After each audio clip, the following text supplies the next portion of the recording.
ngayong umaga po, pag-aaralan po natin yung mga nanay. Makikita po natin na may mga nanay na naghintay ng matagal na panahon. Mga nanay na lumalaban kahit may mga kapag kapighatian silang nararamdaman. Mga struggles at that, pero patuloy pa rin sila na gumagawa ng kapamaraanan para sa kanilang mga pamilya. Pasensya na kayo mga tatay, Mother's Day ngayon Kaya sabi ko, post muna tayo for the moment. Araw ng mga nanay ito. Pero sana makuha pa rin po natin yung mga messages na meron tayo ngayong umaga. So ngayong umaga, ang ating pong pag-uusapan or bubulay-bulayan ngayong umagang ito is we will be celebrating women used by God.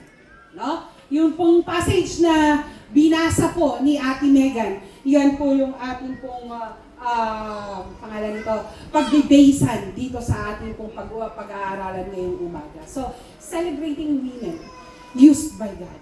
Ano? Number 1, sabi ko po dyan, God uses women as vessels to pass down genuine faith. Paano po natin nasabi yan? God uses women as vessels to pass down genuine faith. Katulad ng nandun sa may verse 5, 2 Timothy chapter 1 verse 5. Sabi niya po doon, I remember your genuine faith, for you shared the faith that first filled your grandmother Louise and your mother Eunice. And I know that same faith continues strong in you. Sabi niya ganyan. Yung last part niya na, and I know that same faith continues strong in you.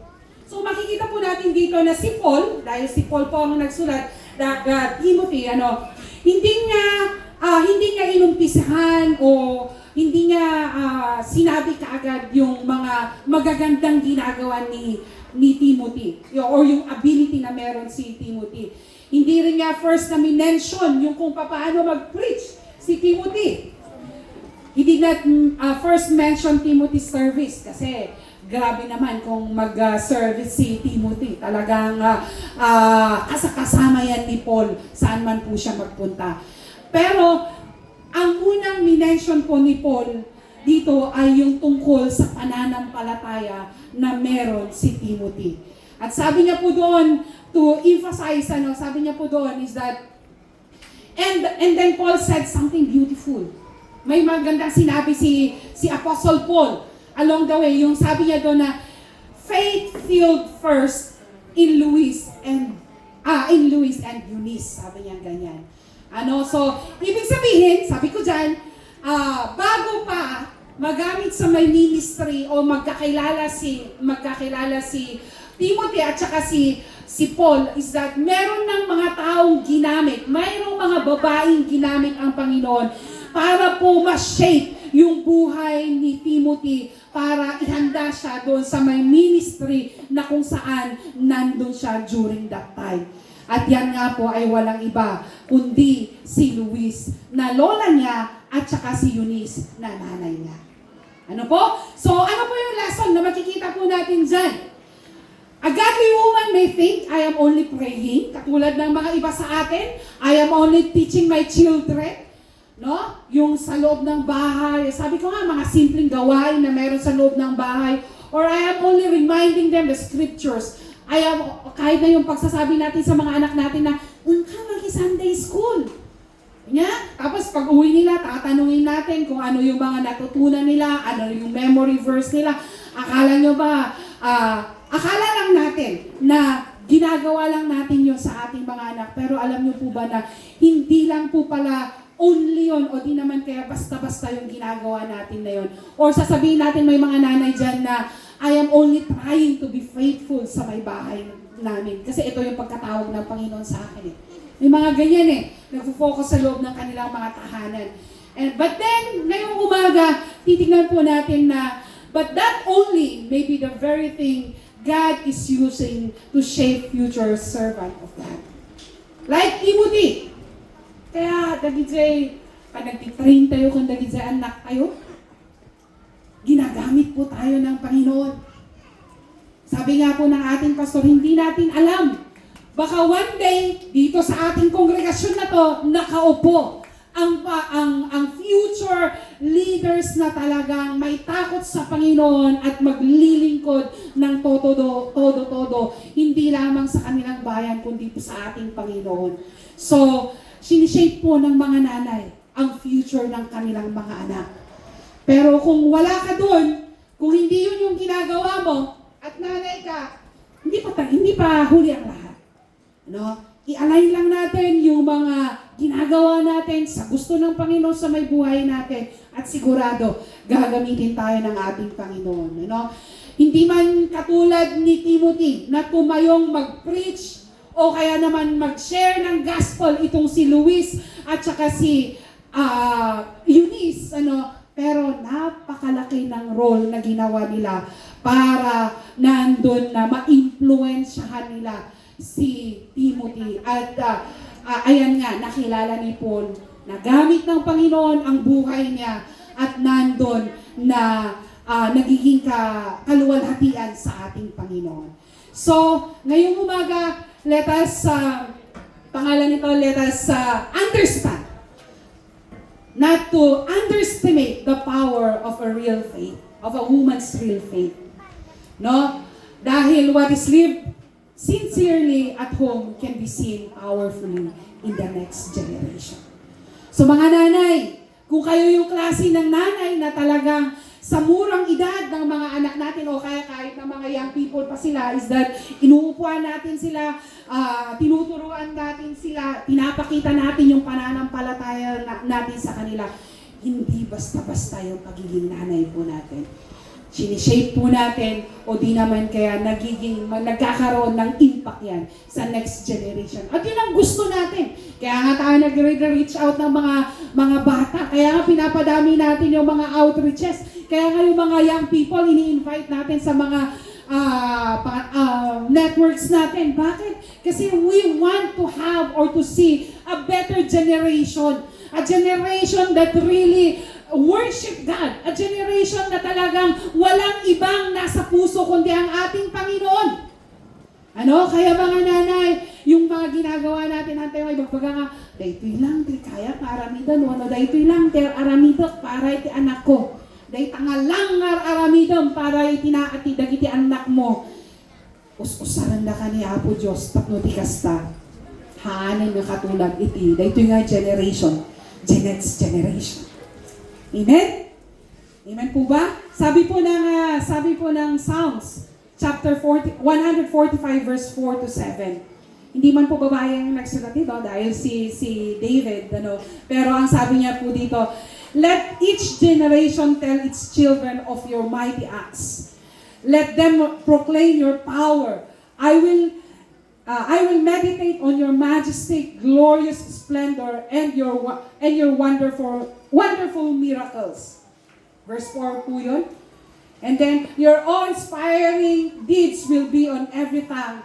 I will proclaim your greatness. Everyone will share the story of your wonderful goodness. They will sing with your joy about your righteousness. Sabi po ni David. Bakit po? Kasi naranasan niya. Kasi may isang nanay na nag-train sa kanya. May isang nanay na nagsabi ng kabutihan ng Panginoon sa may buhay po niya. So yan po ang isa sa mga dapat nating sineselebrate sa buhay po ng mga nanay dahil ginamit po sila ng ating Panginoon. They are a vessel. No? Sabihin mo, pag may katabi kang nanay, isa ka palang vessel. Isa ka palang vessel ng Panginoon. Sabihin mo, magpatuloy ka lang. Magpatuloy ka lang.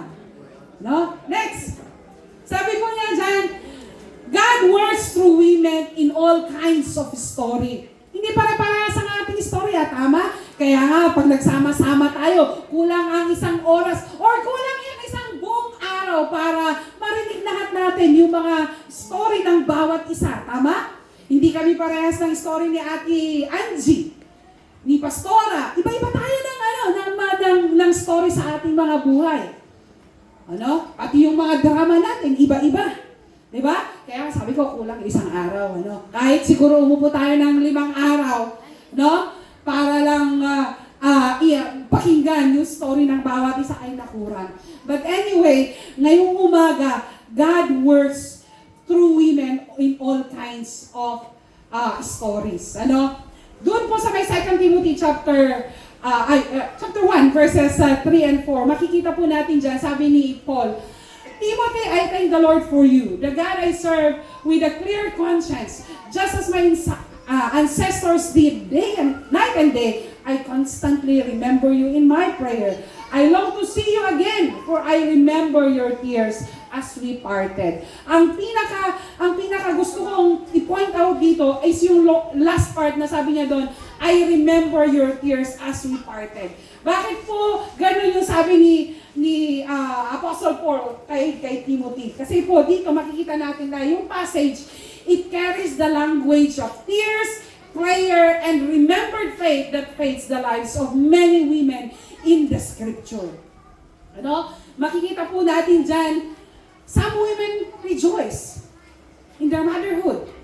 Parang si Elizabeth. Kilala niyo si Elizabeth? Yung nanay, hindi si Ate Elizabeth. Kilala natin siya. Pero may Elizabeth sa may Bible. Yung nanay ni John the Baptist.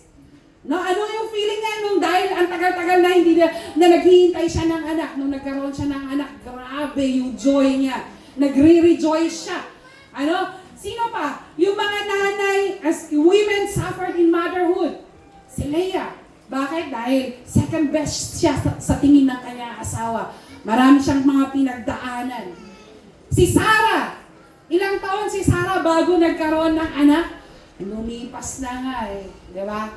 Lumipas na. Pero, lumipas na daw. Pero, diyan natin makikita na walang imposible sa ating Panginoon. Diba? Nagkaroon pa rin siya even in her old age. Ano? So, next, sabi natin dyan, some bury their hopes in tears. Example, si Hannah. Dahil kahingi niya ng anak, naging desperado na siya dahil inaasar pa siya ng kanyang other karibal. Karibal ba ang tawag? Pumunta siya dun sa may temple and then she cried to the Lord. Diba? Grabe yung iyak niya sa Panginoon during that time.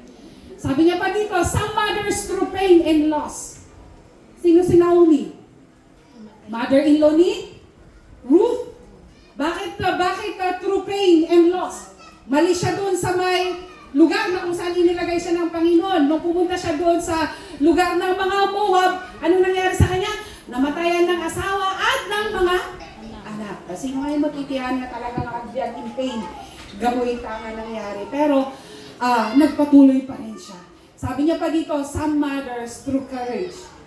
Sino naman yon? Yung woman and Saripa nga na talagang hindi ko na ni Lord nga awatom ni Elijah. Pakanom ni Elijah. Elijah ba? Elijah, no? Elijah. Pakanom ni Suna. Sabi ng woman in Saripat, adalang di basit nga oil ni. Hindi ito lang basit nga nabati nga flour. Actually, agad-gadarak tistik. Tapno, inutok tayo ito. Kanan mi later, yung gana awayan min, namatay kami. In short, awanan. Pero, bakit she lived in courage? Kasi kahit na walang-wala siya, tinanggap niya si Elijah, pinakain niya, and there, blessing comes sa may buhay nila. Nawalan ba siya? Ang sabi ng Bible, nagpatuloy na meron silang kinakain araw-araw. Ano? And then, sabi niya pa dito, some mother through faith. Mary, the mother of Jesus. So, makikita po natin dito na the Bible is very honest. It does not present womanhood or motherhood easy. Sino nadadalian na maging nanay? Taas kamay. Ay, hindi ako yan. Hindi ako yan. Ay, wala. Okay. Wala sa inyo. O, hindi ko sinasabing problema yung mga anak ko, ha? Hindi. Pero hindi madaling maging nanay. No. I'm blessed na meron ng mga anak ko sa may buhay ko. Kasama ko sila, kasangga ko sila, kaagapay ko sila ngayon sa may ministry. Ano? So, kung hindi po madali ang pagiging nanay, pinapakita din po ng Bible through dun sa mga nanay na yon, na merong itinatagong sorrow ang mga nanay. may waiting, may heartbreaks, and sacrifices na ginagawa ang mga nanay.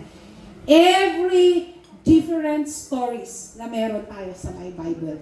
Kaya pag may katabi ka ulit nanay, sabihin mo, Nay, hindi ka pala nag-iisa. Nangyari na pala noon. Ano? So, huwag mong isipin na, okay, nasak lang, di makararanas iti kastoy. Yung mga iba, magagaling lang. Magagaling magtago ng kanilang mga nararamdaman o kaya nararanasan. No? So, but then, in every kind of story, God was present still doon sa mga sitwasyon nila. Pinakita ng Panginoon kung ano yung kaya niyang gawin sa pamamagitan ng buhay ng mga nanay. Namiss ko tuloy ni nanang ko habang prepare ko na ito. Makasat mo nga, grabe. Ang 1 year ni nanang ko and umayday ti Mother's Day nga dito.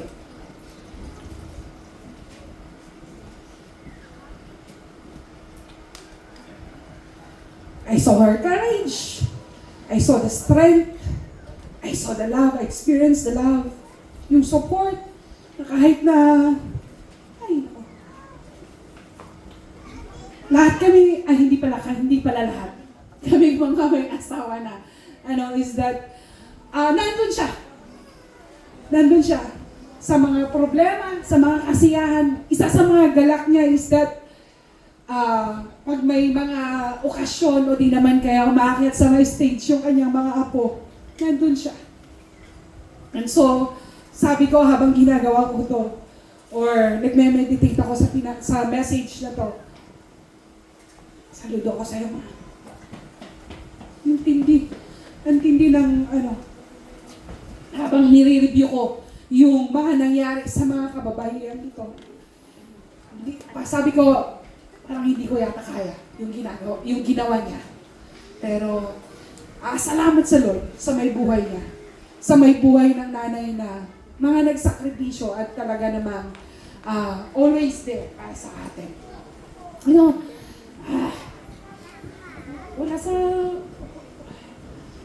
Wala yung part na yun dapat Pero anyway, puntahan natin yung sabi ng slide natin dito. Many women needs to hear this. You do not need to be perfect to have a perfect story for God to use your life. Kasi sabi ko nga kanina, walang perfecto. Kahit nasa loob ng bahay, di makikita na gidje anak yo, at na gidje ungot yo, no? Or na gidje pagiging stricto tayo, kanyada. And then, marami silang nasasabi. Kahit yung mga ibang tao, may mga nasasabi sa'yo. Hindi naghahanap ang Panginoon ng perfect para gamitin niya. Kundi ang ginagawa ng Panginoon, kung ano yung story mo, ginagamit ng ating Panginoon. Hindi perfect, sabi po natin kanina, pero nandyan ang ating Panginoon na tumutulong sa atin. Di ba? Amen? Kaya nga nakaya natin, di ba mga nanay? Kaya nga hanggang ngayon, nandyan ka pa. Bakit? Malakas ka ba? Bakit? Kaya mo ba? Hindi mo kaya. Di ba mga nanay? Hindi natin kaya. Pero dahil kasama natin ang Panginoon, kaya natin nakaya. At kinakaya. At kakayanin pa. Para sa my future next generation. Amen? Ngayong umaga, sasabihin ko sa inyo, hindi man tayo pare-parehas ng sitwasyon, pero hindi po nalilingid sa ating Panginoon yung story natin. Gagamitin ng Panginoon yung story mo to shape life. No? So, let us remember na yung second point po natin is that God uses women in every kind of story. So, sabihin mo siguro, hindi ako perfecto, ganito lang ako, ganyan lang, pero sabihin natin ilagay po natin yung ating mga sarili ngayong umaga sa may message, lalong-lalo na doon sa sinasabi ng Bible na hindi po nalilingid sa Kanya ang lahat ng mga sitwasyon na meron tayo. Amen? Hindi lang po sa mga nanay. Baka sa ibang mga sa kabataan, sa mga tatay. Alam po ng Panginoon yung mga sitwasyon po natin. Amen? Pero pagbigyan nyo na kami mga kabataan ha, mga tatay ha, araw ng mga nanay kaya nakafocus sa kanila. Dahil nga isi-celebrate natin yung buhay nila dahil ginagamit sila ng ating Panginoon. Last, sabi niya dito, God uses women, not only women, Dapat women yon. Not only to raise children, but to shape destiny. No? God uses women or women not only to raise children, but to shape destiny. Sabi po ng verse 5, doon sa may 2 Timothy chapter 1, sabi niya, "For you share the faith that first filled your grandmother Louise and your mother Eunice. And I know that same faith continues strong in you." Sabi niya doon. So, first filled your grandmother Louise and your mother Eunice, sabi niya dyan.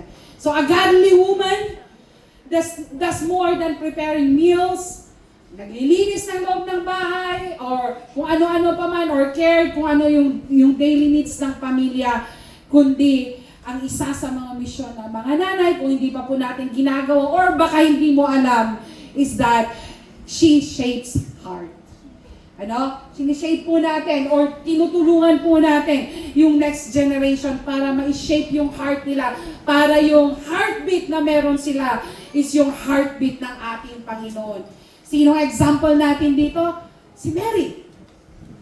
Si Mary, isang pledge to be married na siya, di ba? May sariling plano. Pero pinakialaman ng Panginoon. Bakit? Paano? Pumunta yung angel, sinabi niya sa kanya, "Blessed are you, woman." Sabi niya ganyan. Nung sinabi ng angel kung ano yung plano ng Panginoon, ano ang naging respond ni Mary? Sabi niya doon, "Be it unto me according to thy word." Sabi niya ganyan. Gasam, ianak na ni Mary, nga handa pa imot nga kasal ni Joseph, awan tinang nangyari kanya da, but through the Holy Spirit, nga agsikog iso na, ianak na ni Jesus. Hindi madali yun. Malaking kahihiyan yun. Pero makita mo si Mary, hindi siya natakot. Kundi dahil nung sinabi sa kanya ng angel kung ano ang plano ng ating Panginoon sa kanya, tinanggap niya ng maluwag sa kanyang puso. Ang sabi niya, "Be it unto me according to your will." To thy word, sabi niya ganyan. Be it unto me according to thy word. Kaya dito nakuha yung kantang, yun. Sabi niyo pa doon is that hindi lang malakas yung loob niya, kundi she listens to the Holy Spirit, guided Jesus in righteousness, and pointed others to Him, saying, whatever He says, whatever He says to you, do it. Sabi niya. So, ano namang account ito? Hindi pa ito nagmi-ministry si Jesus Christ Pero yung time na to, doon sa may yung miracle on the wedding in Cana. Cana ba yun? Cana. Na ako na na-idjay nga sugod na ko na ni Jesus Christ kanya na, niya kamutan, no i-rephrase ko kumazi imbaga na nga niya kamutan na nang ipapasubudak magkasta-kasi ko at ko na ni Jesus Christ, Kasi ko na no anyati imbaga na, diba ko problema da ko yung wine. Diba? But then ko na ni Jesus, inturong na dagit jay servant ni Jesus. So ako na narito nga, whatever He says to you, do it. Sabi niya ganyan. So, kung ano yung sinabi ni Jesus Christ, ginawa ng mga tao dito. Tingnan niyo si Mary. No, hindi sa kapamaraanan niya. Sa kapamaraanan ng Panginoon kung paano niya ginay. Naging mother siya ng matagal din naman. Dahil 33 years, 30 years ng buhay ni Jesus Christ. No? Kasi ministry na ng ating Panginoon. Todo is yung last 3 years ng kanyang buhay. Diba? So, makita natin, there is this woman who is so willing na mag-shape ng buhay ng tao dahil naiintindihan niya kung ano yung plano ng Panginoon sa may buhay ni Jesus. Sa atin, mga nanay, hindi po aksidente yung ating mga anak. Pinagkatiwala ng Panginoon yan sa atin. First ministry natin yan. No? Hindi po yung, kaya kung tayo po ngayon na-infatuate tayo doon sa pagsama sa paglabas-labas, doon sa pag-ministry sa iba, let us make sure na yung pamilya natin, yung mga anak natin, is nami-ministeran po natin. Kasi hindi po nagkamali ang Panginoon na ikaw ang naging nanay ng mga anak mo yan o ng anak mo yan.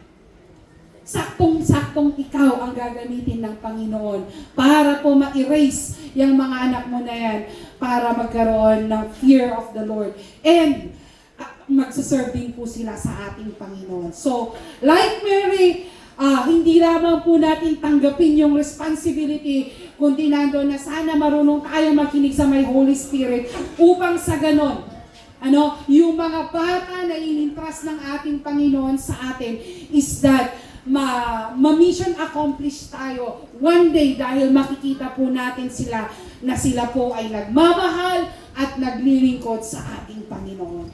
So, wag lamang po yung pangarap natin na mapatapos sila sa pag-aaral nila. Maganda po yun. Isakad tayo, dagiti anak tayo. Gagawa tayo ng paraan para nandun na makapagtapos sila ng pag-aaral. Pero, ang unang misyon na dapat meron tayo, mga nanay, shape their hearts. To have the heartbeat of the Lord sa mga buhay po nila, sa mga puso po nila. Dahil, sino ba ang nagbigay ng buhay sa atin? Sino ba ang nagtiwala sa atin? Unang nagtiwala sa atin, walang iba kundi ang ating Panginoon. Kaya nandyan po yung ating mga anak. Huwag po natin kakalimutan. Kahit ang dami-dami mo ng problema, ang dami-dami mong iniisip, ang dami-dami mong ginagawa. Find time na umupo sa mga anak po natin. And be the instrument of the Lord to shape them. Next na. Wala na? Ayan na. Uy, last na. Mamiit. Oras.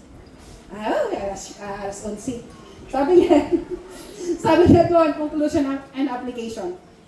Raise your children to be tomorrow's faithful spouses. At awanan ti kwa. Awanan ti agsinsina nga couples. Kapno anda na ipupush through rita annulment nga dayta apaya kasi dagit sa inalagaan tayo na alagaan natin sa saon ni Apo, they will fear the Lord, they will love their spouses, they will lead their children also to godly living, godly leaders at that, and focus builders of the society. Imagine kung lahat ng mga anak natin tinuturuan natin ng mga magaganda yung salita ng Panginoon. Sabi ni Dunamis one time, ginabi kasi sila doon sa may daan, patungo doon, basta may daan, hindi ko na sasabihin. Sabi niya, Mama, nakita ko, mag-aabutan. Bakit kita na kayo? Hindi nakita mo yung abot na. Powder ka no, powder. Mo yun. Bakit kinakay? Diba? Pero imagine, no, dagit si anak kayo, at the fear of the Lord da. Imagine, talaga nga, dagito'y nga, bingay kat adangan na isuruan da, iti adangan sa sao ni Apo Diyos. Inyat society tayo nga. Diba? A place na talaga nga nagmayat nga agbyag. Kasi adda ni Apo Diyos, sentro tayo. Amen? So, don't just raise your children also, pero dapat, all the more, keep the faith. Make it your priority to follow Jesus Christ every day in your thoughts. Hindi lang during Sundays, hindi lang during the fellowship. Every day of your thought, of your speech. So nga tapno maiduldulas ka or anyaman, nakipot ka, haan nga dyan, ang kagis Spanish. Diba? Kasi maminsan, kung tayo lang, Kristiyano tayo lang, pero dyan bibig na nga na Kristiyano, nakipot ka, ay na-Spanish ka. Diba? Or in your action, your time, and your love to others. So, mga nanay, nagdakal nga challenge para kanda tayo, pero with God's help, that is always on our side, mangyari po mangyayari po yung gusto ng Panginoon sa may buhay natin. Kunayo siguro nagrigat, dati kami matagis Spanish ko, nung gabuti tulong ni Apo Diyos, gapuiti, niya na ganito tayo, in-embrace tayo. No, niya kaya ni Apo Diyos, iti pinagbiag tayo. Mabalbaliwan na. So, kaya ni Lord, ngayon narami iti pinagbiag tayo. Kaya naman ka aramidan, iti pinagbiag, iti sabali na tatay. So, sabi niya dito, your unwavering faith to the Lord Jesus Christ today can be your good legacy and best inheritance you can give to your children. So, alam po ng Panginoon, hindi po madali. Pero, hindi lamang po natin gagawin dahil gusto lang natin. Kundi, iniisip po natin na meron po tayong mission, iniisip din po natin yung next generation after us. Na sana as kung sila naman yung susunod sa atin is that mas maganda yung paglilingkod na gagawin nila sa Panginoon. Mas maayos pa yung pagdidesisyon na gagawin nila sa mga buhay nila. Bakit po? Kasi katulad tayo ni Luis at saka ni Eunice na nagturo ng pananampalataya sa ating pong mga anak. Amen? Amen mga nanay. So this very day, we celebrate yung buhay po ng bawat isa sa inyo. Hindi man po pare-parehas yung story natin, pero let us be reminded ng ating Panginoon kasama po natin sa lahat ng mga pangyayari sa mga buhay natin. Kaya po sabi ko dyan, we celebrate you, moms. Happy Mother's Day po sa ating lahat.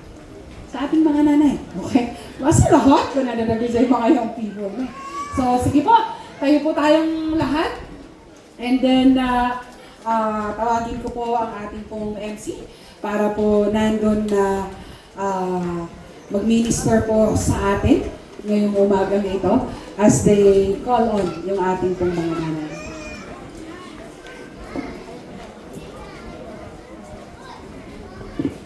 Ayan, praise God mo sa message na narinig natin today. So, ayan, Happy Mother's Day po sa mga nanay natin.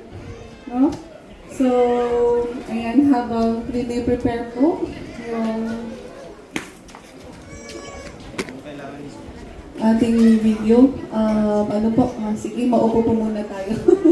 Sorry. Ayan, so, mayroon po tayong short na video presentation, no? Bago natin yung mga